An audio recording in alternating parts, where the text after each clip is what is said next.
آپ کوئی کتاب تلاش کر رہے تھے اور کچھ کتابیں نیچے پڑی ہوئی تھی۔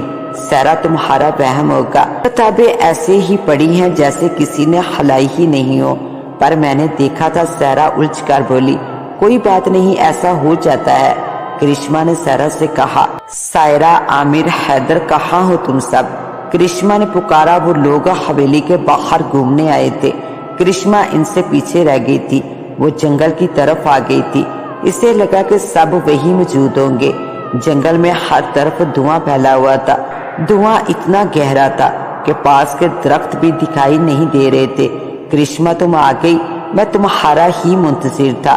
کرشما کو ایک آواز سنائی دی، کون ہے یہاں؟ میں 20 سالوں سے تمہارا انتظار کر رہا ہوں۔ کون ہے؟ کرشما نے خوفزدہ ہو کر ادھر ادھر دیکھا، لیکن اسے کوئی دکھائی نہیں دے رہا تھا۔ کیا ہوا کرشما؟ عامر نے کرشما کو کھڑے دیکھا تو اس کی طرف چلا آیا۔ عامر، یہاں کوئی ہے؟ ابھی کسی نے مجھے پکارا تھا، کرشما نے ڈرے ہوئے لہجے میں کہا۔ عامر نے بھی ادھر ادھر دیکھا پر اسے کوئی بھی نظر نہیں آیا۔ یہاں پر کوئی نہیں ہے، سب تمہارا وہم ہے، چلو آؤ یہاں سے چلیں۔ وہ چاروں کتابیں دیکھ رہے تھے، تبھی کرشما کی نظر ایک کتاب پر پڑی تھی۔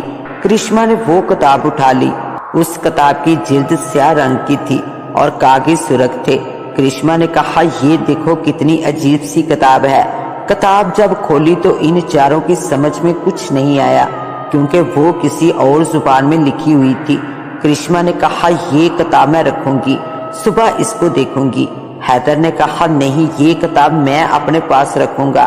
کرشما بولی، نہیں، میں اسے اپنے پاس رکھوں گی۔ سیرا نے بات ختم کر دی۔ کرشما نے کتاب ٹیبل پر رکھی اور سو گئی۔ صبح کرشما نے دیکھا تو کتاب میز پر نہیں تھی۔ اس نے پورے کمرے میں دیکھا، لیکن وہ کتاب اس کو کہیں نہیں ملی۔ حال میں اس کے تینوں دوست موجود تھے، وہ ان کے پاس چلی گئی۔ حیدر، وہ کتاب تمہارے پاس ہے کیا؟ کرشما نے حیدر سے پوچھا۔ نہیں، وہ کتاب میرے پاس تو نہیں ہے۔ کتاب میرے کمرے سے غائب ہے تو ظاہر ہے وہ تمہارے پاس ہی ہوگی۔ حیدر بولا، میرے پاس نہیں ہے وہ کتاب، میں تو رات کو عامر کے ساتھ سویا ہوا تھا، بے شک اس سے پوچھ لو۔ سب نے کتاب تلاش کی، لیکن وہ کتاب کہیں نہیں ملی۔ فون کی گھنٹی مسلسل بج رہی تھی۔ اکرم بابا نے فون اٹھایا۔ دوسری طرف سے کرشما کے پاپا تھے۔ وہ کہہ رہے تھے، حویلی میں سب ٹھیک ہے نا؟ جی سب ٹھیک ہے صاحب۔ آپ نے کرشما کو حویلی میں آنے کی اجازت دے دی، مجھے پہلے بتا دیا ہوتا تو میں حویلی کی صفائی کروا دیتا۔ کرشما حویلی میں ہے کیا؟ اس کے پاپا نے چونک کر پوچھا۔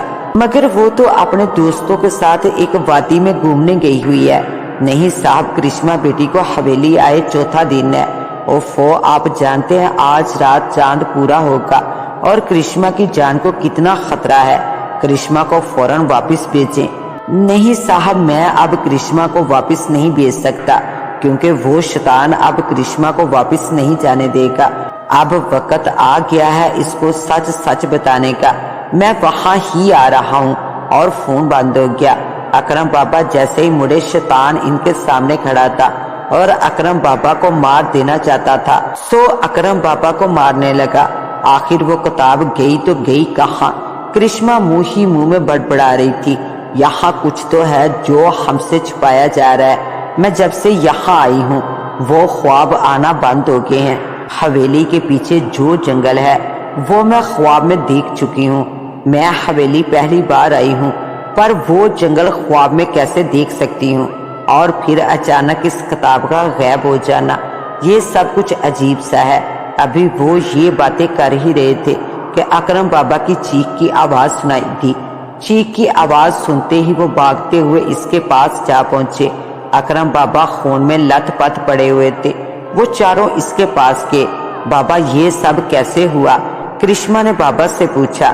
کرشما بیٹی، میرے پاس وقت بہت کم ہے، تمہیں ایک سچ بتانا چاہتا ہوں۔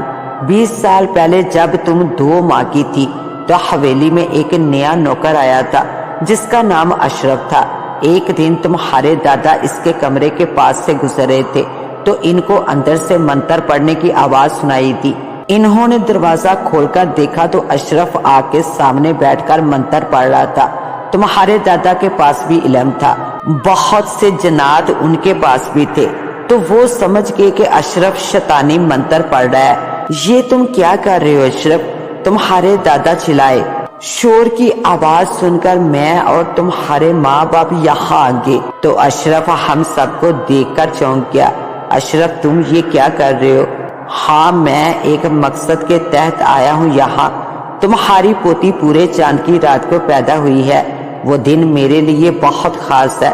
جب وہ 5 سال کی ہو جائے گی تو میں اس کی قربانی دوں گا اور قیامت تک زندہ رہوں گا اور پوری دنیا پر راج کروں گا۔ مجھے کوئی بھی ختم نہیں کر سکے گا۔ میں ایسا نہیں ہونے دوں گا۔ تمہارے دادا نے کہا۔ تمہارے دادا نے منتر پڑھ کر اسے آگ لگا دی اور اس آگ میں تمہارے دادا بھی جل گئے۔ اس شیطان نے کہا میں واپس ضرور آؤں گا اور اپنا مشن پورا کروں گا۔ تمہارے ماں باپ تمہیں لے کر شہر چلے گئے اور حویلی کو بند کر دیا گیا۔ میں یہاں کبھی کبھی صفائی کرنے کے لیے آتا تھا۔ اس نے سچ کہا تھا۔ وہ واپس آ گیا۔ میں نے اسے دیکھا ہے۔ وہ اسی کمرے میں ہے جس میں وہ رہتا تھا، جس دروازے کو تالا لگا ہوا ہے۔ اسے صرف تم ہی ختم کر سکتی ہو۔ ایک ہتھیار سے تم اسے مار سکتی ہو۔ وہ اسی حویلی میں ہے۔ اس ہتھیار کی تلاش کرو، کیونکہ اس ہتھیار کی تلاش اس شیطان کو بھی ہے۔ حویلی کے پیچھے جو جنگل ہے وہ وہاں ایک بت ہے۔ تم وہ ہتھیار اس کی دائیں آنکھ میں مار دینا، وہ ختم ہو جائے گا۔ جلدی کرو، وقت بہت ہی کم ہے۔ اکرم بابا کی سانس رک گئی۔ وہ اس ہتھیار کے بارے میں بتا کر چپ ہو گئے، جیسے ان کی سانس کسی نے کھینچ لی تھی۔ وہ کافی دیر تک ان کے مردہ جسم کو دیکھتے رہے، پھر ہتھیار کی تلاش کے لیے ایک طرف چل دیے۔ کرشما نے ایک کمرے میں قدم رکھا جس کا سامان ادھر سے ادھر بکھرا ہوا تھا، جس کو وہ خواب میں دیکھتی رہتی تھی۔ اسے ایک صندوق نظر آیا۔ اس کے اندر سے اسے وہ ہتھیار مل گیا جس کے بارے میں مرتے وقت بابا اکرم نے بتایا تھا۔ وہ جیسے ہی باہر نکلنے لگی، وہ شیطان اس کے سامنے آ گیا۔ کرشما نے اسے دیکھا تو اس کی چیخ نکل گئی۔ اس نے ہتھیار کرشما سے لے لیا اور خود غائب ہو گیا۔ کرشما سب سے کہتی ہے کہ وہ ہتھیار لے گیا ہے، وہ ہتھیار مجھ سے لے گیا ہے۔ چلو باہر چلتے ہیں اور اس سے وہ ہتھیار لینے کی کوشش کرتے ہیں۔ وہ باہر جنگل کی طرف چل دیے۔ وہ شیطان بت کے سامنے کھڑے ہو کر منتر پڑھنے لگا۔ وہ ہتھیار بت کے پاس ہی پڑا ہوا تھا۔ حیدر نے کہا میں وہ ہتھیار لے کر آتا ہوں۔ وہ جیسے ہی آگے بڑھا تو شیطان نے اسے اشارے سے حیدر کو دور پھینک دیا۔ پھر سیرا ہتھیار لینے گئی۔ شیطان نے اس کا بھی ایسا ہی حال کیا۔ اس کے بعد عامر گیا تو شیطان نے اس کو بھی ایک طرف پٹک دیا اور عامر کا بھی یہی حال ہوا۔ کرشما نے کہا میں تمہیں چھوڑوں گی نہیں، تم نے میرے دوستوں کو دور پھینک دیا۔ اتنا کہہ کر وہ تیزی سے بت کی طرف بھاگی اور پھرتی سے ہتھیار اٹھا کر بت کی آنکھ میں دے مارا اور شیطان کو آگ لگ گئی اور ہر طرف طوفان آ گیا۔ وہ خاک بن کر اڑ گیا۔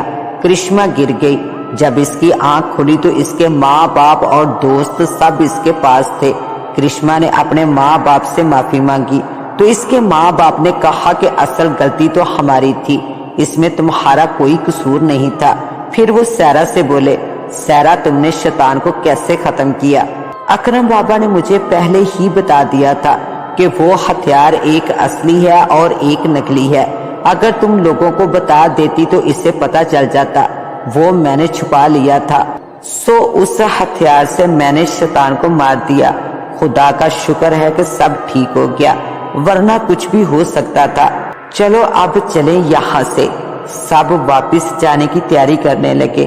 کرشما اور عامر چھت پر تھے اور عامر نے کرشما سے محبت کا اظہار کر دیا۔ کرشما نے ہاں کر کے عامر کو خوش کر دیا۔ یوں وہ سب اپنے گھروں کو آگے۔ تو ناظرین کیسی لگی میری کہانی؟